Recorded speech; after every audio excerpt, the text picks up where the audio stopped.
ဒီကနေ့ရဲ့နက်နက်ရှိုင်းလီလာစမ်းစစ်မှုအစီအစဉ်ကနေအလုံးကိုကြိုးဆိုပါတယ်ရှင်ဒီနေ့ဆွေးနွေးမယ့်အကြောင်းအရာကတော်တော်လေးစိတ်ဝင်စားဖို့ကောင်းလဲဟိုလေတချို့လုပ်ငန်းတွေဆိုရင်ကြော်ညာခါတပြားမှမတုံးပဲလူတွေတန်းစီနေကြတာကိုတွေ့ဘူးရမောလားဟုတ်တယ်တချို့ကြတော့လေ social media ပေါ်မှာကြော်ညာဖို့တင်ရချီတုံးနေပေမဲ့ဖောက်တယ်ကတတော့မှရောက်မလာဘူးဆိုတာမျိုးတွေရှိရလေအဲ့ဒါပဲဆိုတော့အရင်ကဆိုရင် PC ကောင်းရင်ဈေးတန်ရင်လူကြိုက်မယ်လို့ထင်စရာရှိပေမဲ့အခုခေတ်မှာအဲ့ဒီလိုရိုးရှင်းတဲ့ညီမြချင်းကြီးကတိတ်အလုံးမလုပ်တော့ဘူးပေါ့အဲ့တော့အခုလေ့လာမယ်အရင်မြစ်ကဒေါက်တာဖြိုးပန်ရေးထားရဲ့မရှာပဲလာအောင်လုပ်ပါဆိုတဲ့စာအုပ်ဖြစ်ပါတယ်ဟုတ်ပါတယ်ခင်ဗျဒီစာအုပ်ကဖောက်တယ်တွေကိုလိုက်ရှာနေရတဲ့တမားယူကြစီနေကနေဖောက်တယ်တွေကကိုယ့်စီကိုအလိုလိုရောက်လာအောင်ဘယ်လိုဆွဲဆောင်မလဲဆိုတာကိုအဖြေပေးထားတာပါဒါပေမဲ့ဒီနေရာမှာတတိထားရမှာကအဲ့လိုမရှာပဲလာအောင်လုပ်တယ်ဆိုတာမော်ပညာလို့ချက်ချင်းဖြစ်သွားရတာမဟုတ်ဘူးပေါ့ဒါပေါ်ခိုင်မာတဲ့မဟာဖြူရီတော့လုံးမှာပဲလေဆိုတော့ဒီအစည်းအဝေးရဲ့ရည်ရွယ်ချက်ကအဲ့စောက်ထဲကအနှစ်သာရတွေကိုလက်တွေ့ဘလို့အထုံးချမလဲဆိုတာကိုနားဆင်နေသူတွေအတွက်ရှင်းလင်းလွယ်ကူအောင်ထုံနှုတ်တင်ပြပေးသွားဖို့ပဲဖြစ်ပါတယ်ပြောရရင်ဒီအချက်ဒီက theory တက်တယ်မဟုတ်ဘူးဗျာလူတွေရဲ့စိတ်ပညာနဲ့ခေတ်ရစီးကြောင်းအပြောင်းလဲတွေကိုတေချာချိတ်ဆက်ရှင်းပြတာမျိုးပါကဲဒါဆိုရင်အဲ့ဒီမရှာဘက်လာအောင်ဘလို့လုပ်မလဲဆိုတာကိုမတွားခင်မှာအရင်ဆုံးဟိုလေရှာဖွေခြင်းဆိုတဲ့သဘောတရားတွေဘလို့ပြောင်းလဲလာတယ်လဲဆိုတော့တေချာလေးဖြည့်သွေးကြည့်အောင်ကောင်းတဲ့စာပြုမှုပါပဲဆိုတော့အရင်တော့က marketing ဆိုတာကငါပစ္စည်းကအကောင်းဆုံးပဲငါစီကဝေဆိုတဲ့ပုံစံမျိုးကနေစခဲ့တာကိုဟုတ်တယ်စာအုပ်ထဲမှာဆိုရင် marketing 1.0 ကနေအခု 6.0 အထိတော့ရောက်နေပြီလို့ဆိုထားတယ်လေအဲ့ဒီလောက်ကြီးခုန်တက်သွားအောင်ဘာတွေကမြောက်တွန်းအားပေးခဲ့တာလဲအဓိကတွန်းအားကတော့စားသုံးသူတွေရဲ့မျောလင့်ချက်တွေမြင့်တက်လာတာလို့ပြောရမယ်စောစောကပြောခဲ့ငါပစ္စည်းအကောင်းဆုံးပဲဆိုတာကလေ marketing 1.0 ပေါ့ Henry Ford ကကားထုတ်တဲ့အခါအမြဲရောင်ကလွယ်ကြံတဲ့အယောင်မထုတ်ဘူးလို့ပြောခဲ့တယ်လို့မျိုးကုန်ပစ္စည်းကိုပဲဗဟိုပြုတဲ့ kit ပေါ့အော်အဲ့ဒီနေပြိုင်ဆိုင်မှုတွေများလာတော့ဖောက်တယ်ကဘာလိုချင်လဲဆိုတာကိုမေးလာရတဲ့ customer centric kit ကိုရောက်သွားတာပေါ့အဲ့ဒါက 2.0 ပေါ့နော်အဓိကြပဲဒါပေမဲ့နောက်ပိုင်းကျတော့လူတွေကကစ္စည်းကောင်းရုံဝန်ဆောင်မှုကောင်းရုံနဲ့မကျေနပ်ကြတော့ဘူးဗျအဲ့ဒီမှာ marketing 3.0 ဆိုတာရောက်လာတယ်တန်ဖိုးထားမှုတွေကိုအခြေခံလာတဲ့ value driven kit ပေါ့ဆိုတာကလုပ်ငန်းတစ်ခုကပိုက်ဆံဘယ်လောက်ရှာလိုက်လဲဆိုတာထက်လူဖွဲ့စည်းတဲ့ဘာလုပ်ပေးလဲဆိုတာကိုကြည့်လာတဲ့သဘောလားဟုတ်ပါတယ်ခင်ဗျစီးပွားရေးလုပ်ငန်းတစ်ခုကလူဖွဲ့စည်းရဲ့ပြဿနာတွေကိုဘလို့ကူညီဖြေရှင်းပေးနေတယ်လဲဆိုတာကိုစားသုံးသူတွေကအကဲဖြတ်လာတာပါ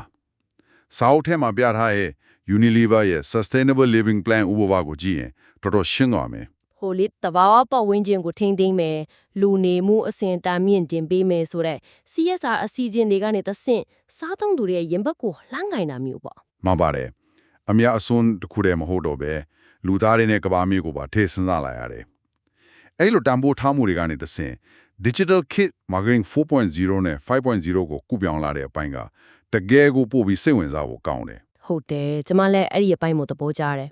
အရင်တော့သုံးခဲ့တဲ့ AIDA စနစ်ဆိုတာရှိတယ်လေဟိုအာယုံစိုက်လာအောင်လုပ်မယ်စိတ်ဝင်စားအောင်လုပ်မယ်လိုချင်စိတ်ခစ်အောင်လုပ်မယ်ပြီးတော့ဝယ်အောင်လုပ်မယ်ဆိုရဲအဆင့်လေးဆင့်ပေါ့အခုကျတော့ 5A model ကိုပြောင်းသွားပြီလို့စာအုပ်ကဆိုတယ် Okay aware appeal ask act advocate ဆိုပြီးဖြစ်လာတာပေါ့ဒီစနစ်တစ်ခုကြာကြီးမားဆုံးကွာခြားချက်ကတော့အရင် AIDA စနစ်ကလမ်းကြောင်းဖြောင်းလီသွားတာပါကြော်ညာပြတယ်လူတွေလိုချင်လာတယ်ဝယ်တယ်ပြီးတော့ပေါ့5A model ကျတော့ internet ခေတ်ရဲ့ရှုပ်ထွေးမှုကိုပို့ပြီးထင်ဟပ်နေတာပေါ့နော်ဟိုအရင်ဆုံးကြော်ညာတစ်ခုကိုမြင်လိုက်လို့သိသွားတာက aware ပေါ့ပြီးတော့သဘောကျသွားတာက appeal လေဒါပေမဲ့သဘောကျတိုင်းချက်ချင်းမဝယ်ကြတော့ဘူးဗျာအဲ့ဒီကြားထဲမှာ ask ဆိုတဲ့အဆင့်ရောက်လာတယ်ဝယ်ဖို့မဆုံးဖြတ်ခင်မှာ Google ခေါင်းမယ် review တွေဖတ်မယ်မိတ်ဆွေတွေကိုမေးမယ်ပေါ့အဲ့ဒီအဆင့်ကိုကြော်လွန်ပြီးမှ act ဆိုတဲ့ဝယ်ယူတဲ့အဆင့်ကိုတွားတာပါအဲ့ဒါကိုစာအုပ်ထဲမှာ zero moment of truth လို့ခေါ်ထားတာပေါ့နော် zero moment of truth လို့ပြောထားတယ်ဥပမာည7 နာရီလောက်အဲ့ရပေါ်မှာဖုန်းလေးပွင့်ရင်ဖုန်းဆုပ်စစ်တစ်လုံးအကြောင်း Reddit မှာ review တွေလိုက်ဖတ်နေတာမျိုးလေအတိအကျပါပဲဆိုင်ကိုလည်းမရောက်သေးဘူးပစ္စည်းကိုလည်းကံမကြည့်ရသေးဘူးဒါပေမဲ့ဝယ်မယ်မဝယ်ဘူးဆိုတာကိုအဲ့ဒီအချိန်ကနေဒါဆုံးဖြတ်ပြီးနေပြီလေအဲ့ဒီ ZMOT သဘောတရားကိုနားလည်သွားရင် marketing 5.0 ခေတ်မှာ data တွေဘာလို့အရေးကြီးလာတယ်လဲဆိုတာတော်တော်ရှင်းသွားတယ် အခုခေတ်က data တွေ AI တွေ AR တွေ VR တွေသုံးလာကြပြီမဟုတ်လား ဟုတ်တယ်ပါနောက်ပြီး real time marketing လို့ခေါ်တဲ့အချိန်နဲ့တပြေးညီတုံ့ပြန်ဖြည့်ရှင်းရတဲ့ကိစ္စတွေကလည်းအင်မတန်ရေးပါလာတယ်ဥပမာအရင်ကမြန်မာပလာဇာမှာထိခဲ့တဲ့ပြဿနာမျိုးဆိုရင် social media ပေါ်မှာနိုင်ပိုင်းအတွင်းဖြန့်နှံ့သွားလာလေ ဟုတ်ပါအဲ့ဒီလိုအချိန်မှာလုပ်ငန်းဘက်ကချက်ချင်းမှန်မှန်ကန်ကန်မတုံ့ပြန်နိုင်ရင် brand ပုံရိပ်ကိုဘယ်လောက်တောင်ထိခိုက်သွားစေသလဲဆိုတာအားလုံးအတိပဲလေဖောက်တယ်တွေကစောင့်မနေတော့ဘူးချက်ချင်းတုံ့ပြန်မှုကိုပဲလိုချင်နေကြပြီ မှန်ပါတယ်ဒါပေမဲ့နောက်ဆုံးဆင့်တဲ့ marketing 6.0 အကြောင်းကိုရောက်တဲ့အခါကျတော့နည်းနည်းပို့ပြီးရှုပ်ထွေးသွားလေဗျာဟုတ်တယ်အဲ့ဒီနေရာမှာကျွန်မနည်းနည်းတော့တွေးဆက်ထွက်သွားတယ်စာအုပ်ထဲမှာ physical လို့ခေါ်တဲ့ရုပ်ပိုင်းဆိုင်ရာနဲ့ digital ပေါင်းစပ်မှုတွေ meta marketing တွေ spatial computing တွေအကြောင်းပြောထားတယ်လေ Apple ရဲ့ Vision Pro တို့ Meta Quest 3တို့လို mixed reality တွေနဲ့ကြော်ညာရမယ့်ခေတ်ရောက်နေပြီပေါ့ ဟုတ်တယ်အဲ့ဒီတော့ဘလို့ထင်မိလဲဗျ ဆိုတော့ဒီညမှာမေးဆက်ရှိတာကထာမလုပ်ငန်းငယ်လေးတွေဒါမှမဟုတ်ခုမှ online shop လေးစလုပ်မဲ့သူတွေတော့ဒါကြီးကလေးတဲ့တိုက်အိမ်ဆောင်နေတယ်လို့အလောင်းဝေးလို့မနေဘူးလား Vision Pro ကြီးတက်ပြီးမှဆေးရောက်အောင်မဆိုရင်ဘယ်သူမှလိုက်နိုင်မှာမဟုတ်ဘူးလေ ဒီကနေ့အရေးကြီးတဲ့မေးခွန်းတစ်ခုထွက်လာတယ်ဗျအခုခေတ်လုပ်ငန်းရှင်တိုင်းခေါင်းထဲမှာရှိနေမဲ့စိုးရိမ်မှုပါပဲဒါပေမဲ့စာအုပ်ကဆိုလိုချင်တဲ့အနှစ်သာရက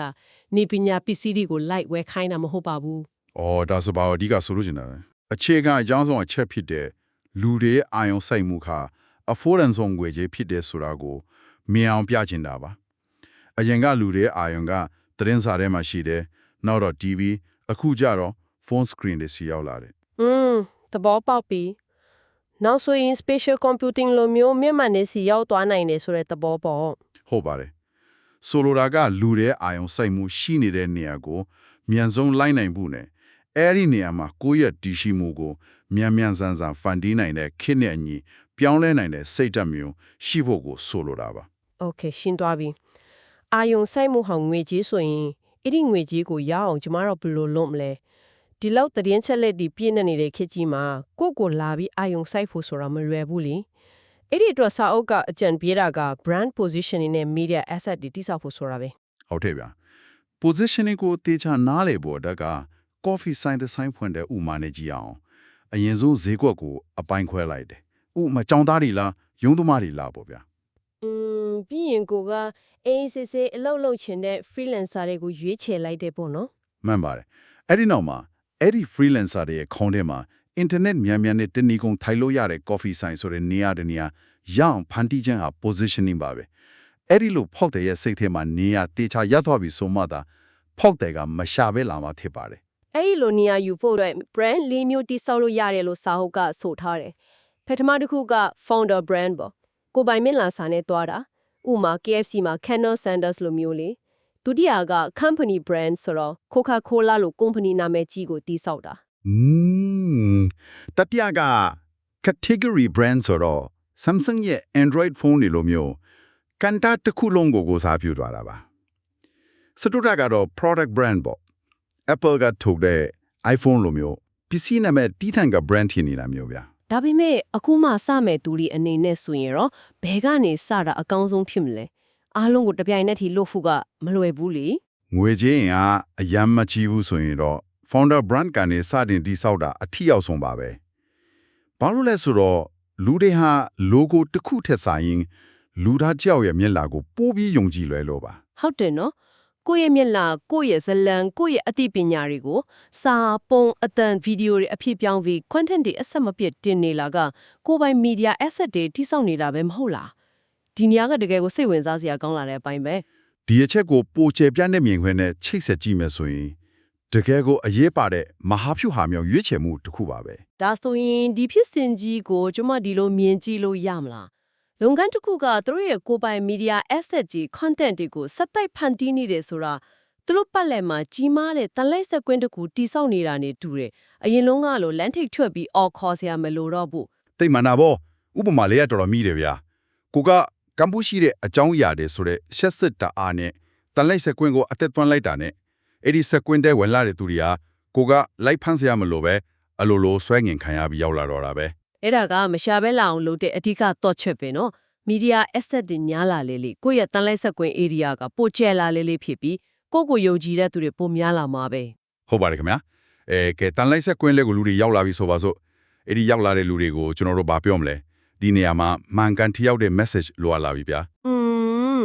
စာအုပ်ထဲမှာတော့ one big idea ပေါ့အဓိကစိတ်ကူးတစ်ခုရှိရမယ်လို့ဆိုတယ်ဥပမာ Apple ရဲ့ think different campaign လိုမျိုးလေသူတို့ကကွန်ပျူတာရဲ့ RAM ဘလောက် hard disk ဘလောက်ဆိုတဲ့အချက်အလက်တွေကိုရောင်းတာမဟုတ်ဘူးကဘာကြီးကိုပြောင်းလဲခြင်းတဲ့သူတွေအတွက်ဆိုတဲ့ကြီးမားတဲ့ယုံကြည်ချက်တစ်ခုကိုရောင်းတာ ဟုတ်တယ်ဗျာပြီးတော့အဲ့ဒီ message ကစစ်မှန်မှုရှိဖို့အရန်ရေးကြီးတယ်လို့ပြောထားတယ်အပေါ်ယံဟန်ဆောင်ထားတာဆိုရင်လူတွေကချက်ချင်းသိတာတယ်လေ ဒါပေမဲ့ပြဿနာကကိုစဉ်းစားထားတဲ့ idea ကတကယ်ပဲအလို့ဖြစ်မလားဒါမှမဟုတ်ကို father စိတ်ကူးရင်နေတာလားဆိုတာကိုမယောင်းခင်မှာဘလို့ကြိုသိနိုင်မလဲ အဲ့ဒီပြည်နာတို့စာအုပ်ထဲမှာပြထားတဲ့ IVA needs နဲ့ကတော်တော်လေးလက်တွေ့ကြပါတယ်ဗျာ I ဆိုတာ idea ပေါ့ထူးခြားဆန်းတဲ့စစ်ကူးတွေကိုအရင်ထိုးရမယ် ပြီးတော့ V က validation အတည်ပြုခြင်းပေါ့နော်ဒီ idea အလို့ဖြစ်မဖြစ်စမ်းသပ်တာ A ဆိုတဲ့ amplification ချဲ့ထွင်ခြင်းအဆင့်ကိုတွားရတယ်ဥပမာလေးတစ်ခုနဲ့ရှင်းပြခြင်းပါတယ်အိမ်မှာငပိကျော်အရန်ကောင်းကောင်းကြော်တတ်တဲ့သူတယောက်ရှိတယ်ဆိုပါစို့ ဟုတ်ကဲ့ဆက်ပြောပါအောင် တမန်ရိုးချကျိုင်းဆိုရင် idea ရတာနဲ့ငပိကျော်ဘူးတရာလောက်ချက်ချင်းကြော်မယ် plastic ဘူးတွေဝယ်မယ် sticker တွေရိုက်မယ်ပြီးမှဈေးကွက်ထဲချရောင်းတဲ့အခါဘယ်သူမှမဝယ်ရင်အရင်တွေကိုမြုပ်သွားမယ် အိုးဟုတ်တယ်အများစုကအဲ့လိုမျိုးလုပ်တတ်ကြတယ်ကိုဖြစ်စီကိုအကောင်းဆုံးထင်ပြီးချက်ချင်းအကြီးလေးစလိုက်ကြတာလေ ဒီနေရာမှာစိတ်ဝင်စားဖို့အကောင်းဆုံးကတော့အဲ့ဒီစာ IVA needs ကိုတုံးမယ်ဆိုရင်သူကငပိကျော်ကိုနည်းနည်းပဲကြော်မယ်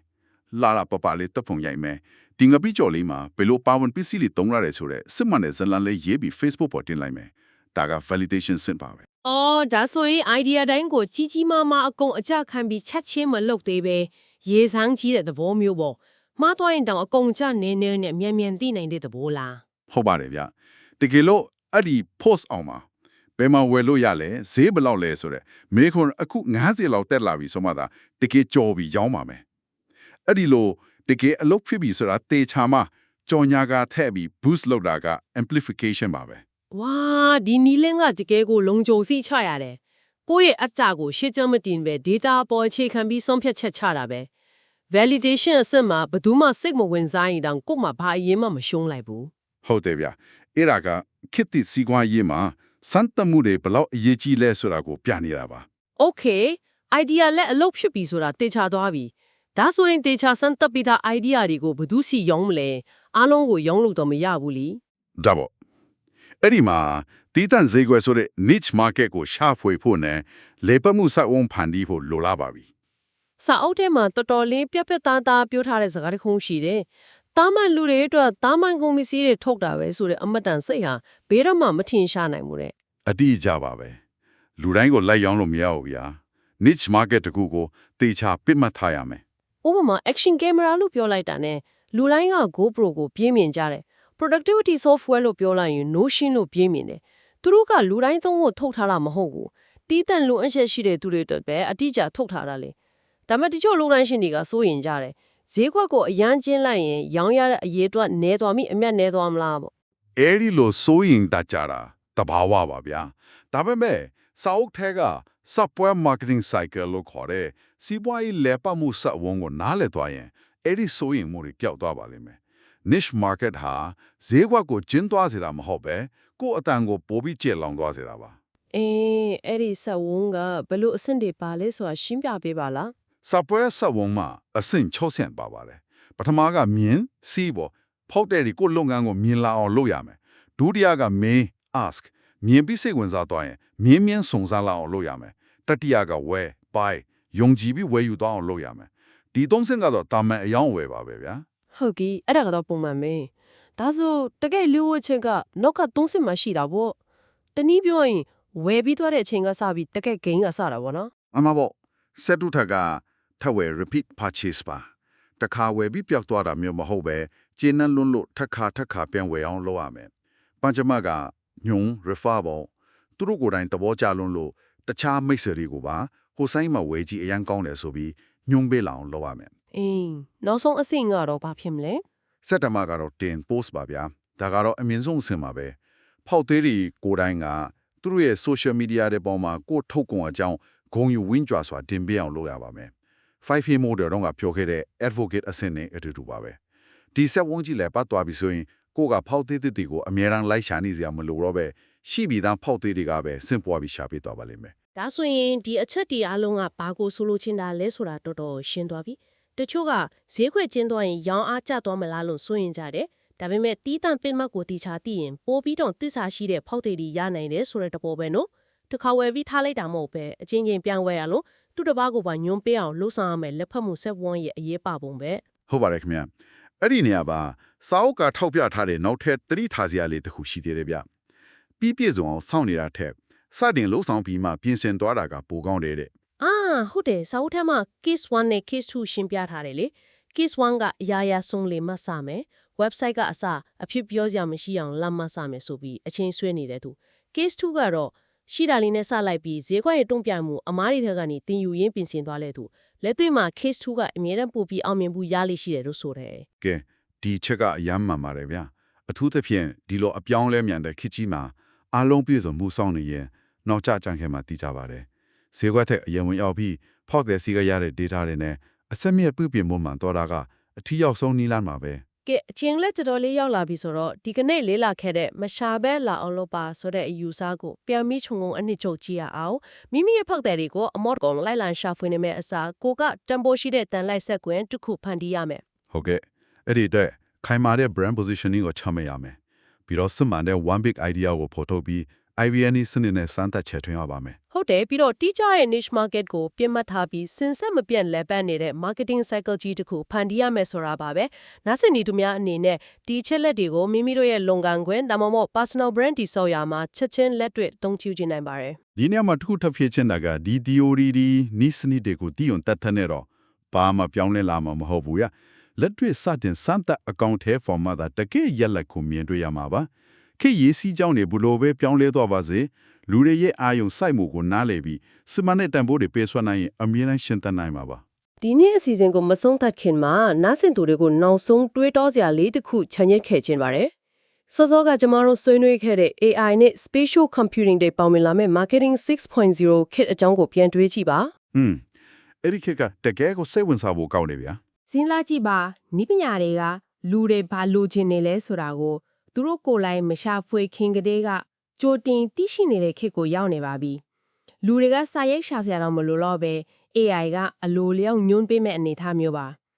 ဒါဆိုရင်မိမိတို့ရဲ့လုပ်ငန်းမိမိတို့ရဲ့အမှတ်တန်စိတ်ဟာအဲ့ဒီလိုဉာဏ်ရည်တု AI တွေကတော့သူတို့ရဲ့အသုံးပြုသူတွေစီကိုအလိုလျောက်မရှာဘဲလာအောင်ညွှန်းဆိုပေးနိုင်တဲ့အထိခိုင်မာတဲ့ data နဲ့ position ရှိနေပြီလား တကယ်လို့မရှိသေးဘူးဆိုရင်တော့အခုကစားပြီးပြင်ဆင်ဖို့အကောင်းဆုံးအချိန်ပါပဲ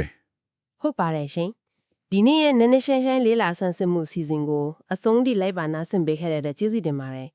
နောက်ထပ်စိတ်ဝင်စားစရာအကြောင်းအရာတွေနဲ့ပြန်လည်ဆုံတွေ့ကြပါမယ်